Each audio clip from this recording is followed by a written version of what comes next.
ओम शांति। आज 30 जुलाई 2024 के बाबा के अनमोल मधुर महावाक्य सुनेंगे। ओम शांति। मीठे बच्चे, दुख हरता सुख करता एक बाप है, वही तुम्हारे सब दुख दूर करते हैं। मनुष्य किसी के दुख दूर नहीं कर सकते।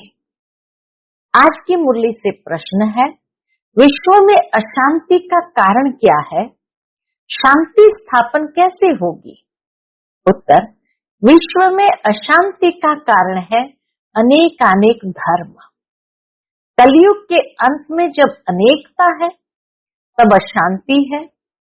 बाप आकर एक सत धर्म की स्थापना करते हैं, वहां शांति हो जाती है।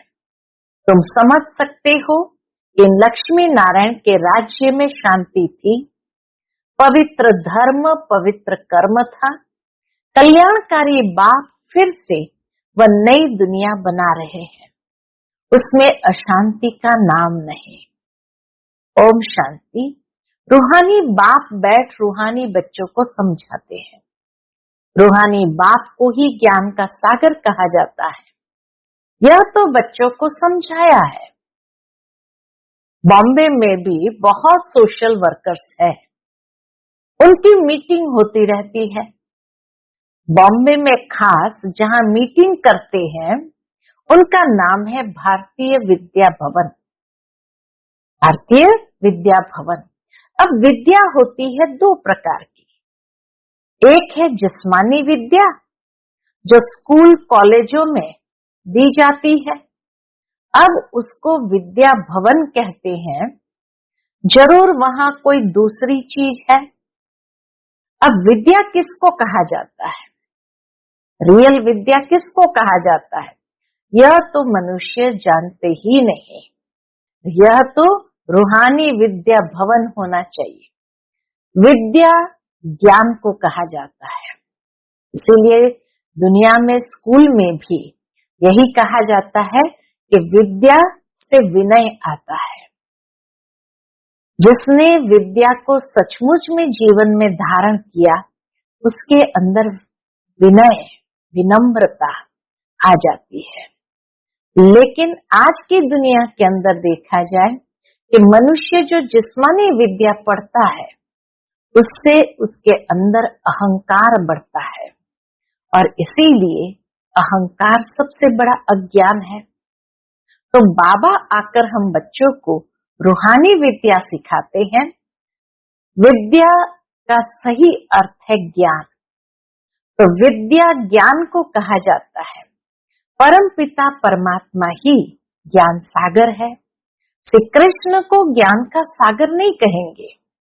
शिव बाबा की महिमा अलग, श्री कृष्ण की महिमा अलग है। भारतवासी मूंझ पड़े हैं। गीता का भगवान श्री कृष्ण को समझ बैठे हैं, तो विद्या भवन आदि खोलते रहते हैं, समझते कुछ भी नहीं। और वो विद्या भवनों में मीटिंग्स चलती रहती है। विद्या है गीता का ज्ञान। वह ज्ञान तो है ही एक बाप में, जिसको ज्ञान का सागर कहा जाता है, जिसे मनुष्य मात्र जानते नहीं है। भारतवासियों का धर्म शास्त्र तो वास्तव में है ही एक। कौन सा? सर्व शास्त्रमय शिरोमणि भगवत गीता। अब भगवान किसको कहा जाए, वह भी इस समय भारतवासी समझते नहीं। या तो श्री कृष्ण को कह देते, या राम को, या अपने को ही परमात्मा कह देते। अब तो समय भी तमो प्रधान है। रावण राज्य है ना, समय भी तमो प्रधान है। तुम बच्चे जब किसको समझाते हो तो बोलो शिव भगवान वाच। पहले तो यह समझे कि ज्ञान सागर एक ही परमपिता परमात्मा है, जिसका नाम है शिव। शिवरात्रि भी मनाते हैं, परंतु किसको भी समझ में नहीं आता है। जरूर शिव आया हुआ है तब तो रात्रि मनाते हैं। शिव कौन है यह भी नहीं जानते। बाप कहते भगवान तो सबका एक ही है। सब आत्माएं भाई भाई है। आत्माओं का बाप एक ही परम पिता परमात्मा है। उनको ही ज्ञान सागर कहेंगे। देवताओं में यह ज्ञान है नहीं। कौन सा ज्ञान? रचयिता और रचना के आदि मध्य अंत का ज्ञान कोई मनुष्य मात्र में नहीं है।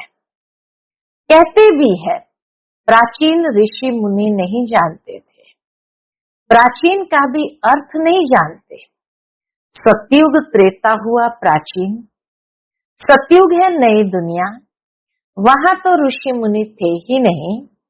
यह ऋषि मुनि आदि सब बाद में आए हैं। वह भी इस ज्ञान को नहीं जानते। नेति नेति कह देते हैं। वही जानते नहीं तो भारतवासी जो अभी तमोगुणी हो गए हैं वो कैसे जान सकते? बाबा कहे जब वही नहीं जानते थे तो जो तमोगुणी हो गए वो कैसे जान सकते?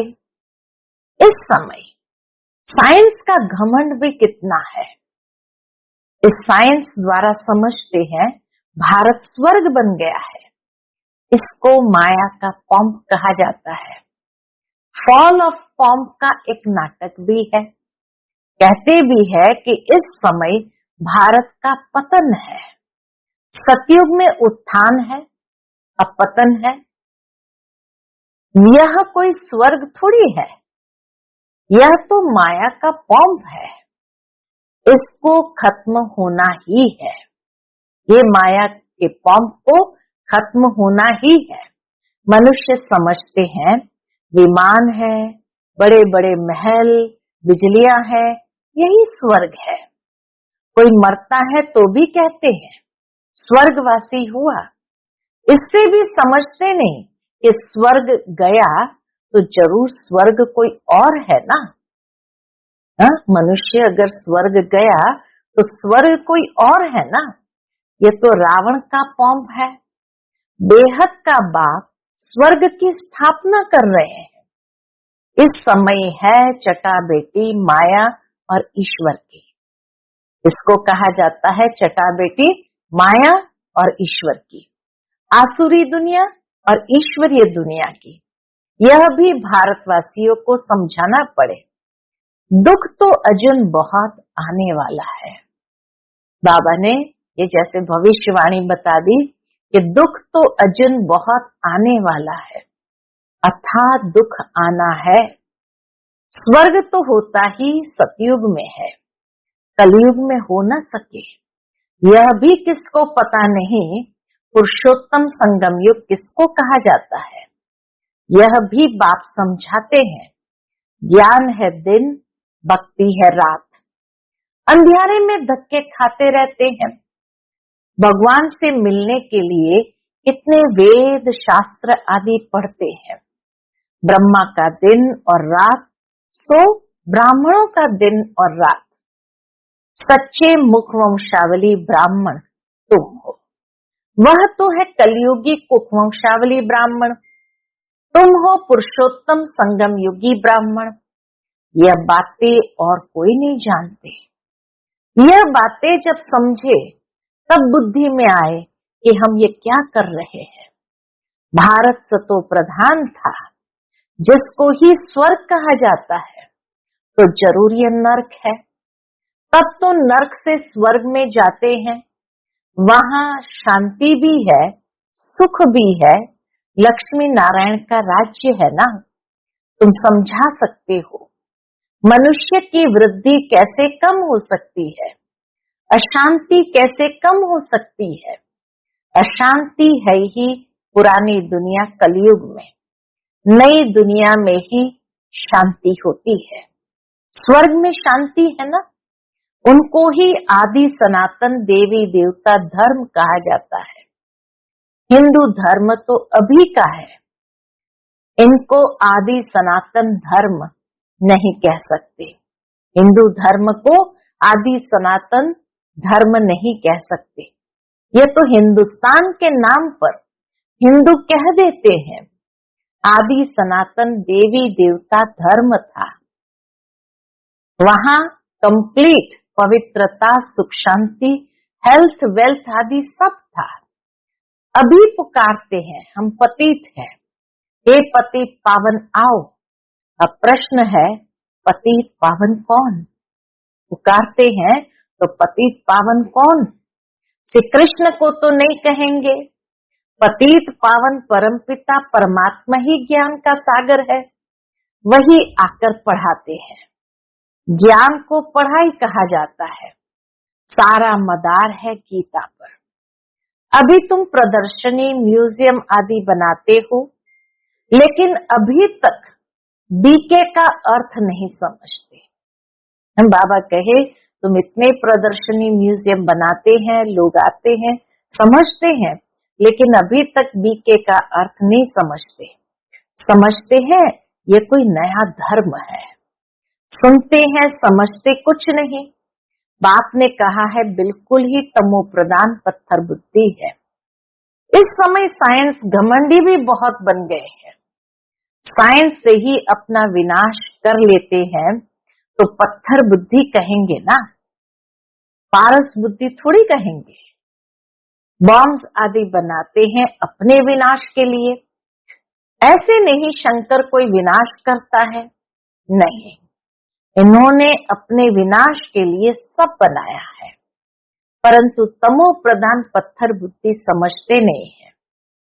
जो कुछ बनाते हैं इस पुरानी सृष्टि के विनाश के लिए, विनाश हो तब फिर नई दुनिया की जय जयकार हो। जब तक विनाश नहीं होगा तो नई दुनिया की जय जयकार कैसे होंगी?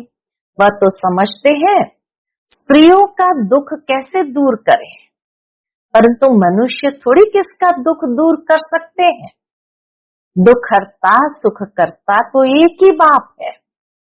देवताओं को भी नहीं कहेंगे, दुख हरता सुख करता ये टाइटल देवताओं को भी नहीं देंगे। श्री कृष्ण भी देवता हो गया, भगवान नहीं कह सकते। यह भी समझते नहीं, जो समझते हैं वह ब्राह्मण बन औरों को भी समझाते रहते हैं। जो राज्य पद के अथवा आदि सनातन देवता धर्म के हैं वह निकल आते हैं। लक्ष्मी नारायण स्वर्ग के मालिक कैसे बने? क्या कर्म किया जो विश्व के मालिक बने? इस समय कलयुग अंत में तो अनेक धर्म है तो शांति है। नई दुनिया में ऐसे थोड़ी होता है। बाबा कहे नई दुनिया में ऐसे थोड़ी होता है। अभी यह है संगम युग, जबकि बाप आकर राजयोग सिखलाते हैं। बाप ही कर्म अकर्म विकर्म की नॉलेज सुनाते हैं। आत्मा शरीर लेकर कर्म करने आती है। सतयुग में जो कर्म करते हैं वह अकर्म हो जाते हैं, वहां विकर्म होता नहीं। सतयुग में विकर्म होता नहीं, दुख होता ही नहीं। कर्म अकर्म विकर्म की गति बाप ही आकर अंत में सुनाते हैं। मैं इनके बहुत जन्मों के अंत के भी अंत में आता हूं, इस रथ में प्रवेश करता हूं। अकाल मूर्त आत्मा का ये रथ है। सिर्फ एक अमृतसर में नहीं, सभी मनुष्य का अकाल तत्व है। आत्मा अकाल मूर्त है, ये शरीर बोलता चलता है। अकाल आत्मा का ये चैतन्य तत्व है। अकाल मूर्त तो सभी है। बाबा के अकाल मूर्त तो सभी है, बाकी शरीर को काल खा जाता है। आत्मा तो अकाल है। तख्त तो खलास कर देते हैं। सतयुग में तख्त कोई बहुत थोड़े होते हैं। सतयुग में तो बहुत कम लोग होते हैं, देवताएं होते हैं, तो वहां बहुत तख्त भी नहीं है। जैसे ही आत्मा निकल जाती तो तख्त को यानी शरीर को खलास कर देते हैं। सतयुग में तख्त कोई बहुत थोड़ी होते हैं। इस समय करोड़ों आत्माओं के तख्त है। अकाल आत्मा को कहा जाता है। आत्मा ही तमो प्रधान से सतो प्रधान बनती है। मैं तो एवर सतो प्रधान पवित्र हूँ। बल कहते हैं प्राचीन भारत का योग, परंतु वह भी समझते हैं श्री कृष्ण ने सिखाया था। गीता को ही खंडन कर दिया है, जीवन कहानी में नाम बदल दिया है, जीवन कहानी में नाम बदल दिया है, बाप के बदले बच्चे का नाम डाल दिया है। शिवरात्रि मनाते हैं, परंतु वो कैसे आते हैं यह जानते नहीं हैं। शिव है ये परमात्मा, उनकी महिमा बिल्कुल अलग है, आत्माओं की महिमा अलग है। बच्चों को ये पता है राधे कृष्ण ही लक्ष्मी नारायण है। लक्ष्मी नारायण के दो रूप को ही विष्णु कहा जाता है, फर्क तो है नहीं। बाकी 4 भुजा वाला 8 भुजा वाला कोई मनुष्य होता नहीं है। देवियों आदि को कितनी भुजाएं दे दी है, समझाने में समय लगता है। बाप कहते हैं मैं हूं ही कौन, मैं हूं ही गरीब निवास। मैं आता भी तब हूं जब भारत गरीब बन जाता है, राहु का ग्रहण बैठ जाता है। बृहस्पति की दशा थी, अब राहु का ग्रहण भारत में तो क्या सारे वर्ल्ड पर है, इसलिए बाप फिर भारत में आते हैं, आकर नई दुनिया स्थापन करते हैं जिसको स्वर्ग कहा जाता है। भगवान वाच मैं तुमको राजाओं का राजा डबल से 5 स्वर्ग का मालिक बनाता हूँ। 5000 वर्ष हुआ जबकि आदि सनातन देवी देवता धर्म था, अभी वह है नहीं, तमो प्रधान हो गए हैं। बाप खुद ही अपना अर्थात रचयिता और रचना का परिचय देते हैं। तुम्हारे पास प्रदर्शनी म्यूजियम में इतने आते हैं, समझते थोड़ी हैं, बहुत आकर के देखकर चले जाते हैं, बाकी समझते कितना है मालूम नहीं। कोई विरले समझकर कोर्स करते हैं, रचयिता और रचना को जानते हैं। रचता है बेहद का बाप, उनसे बेहद का वर्षा मिलता है, ये नॉलेज बाप ही देते हैं। फिर राजाएं मिल जाती है तो वहां नॉलेज की दरकार नहीं। सदगति कहा जाता है नई दुनिया स्वर्ग को, दुर्गति कहा जाता है पुरानी दुनिया नर्क को। बाप समझाते हैं तो बहुत अच्छी तरह से है, बाबा आकर बहुत अच्छी तरह से समझाते हैं।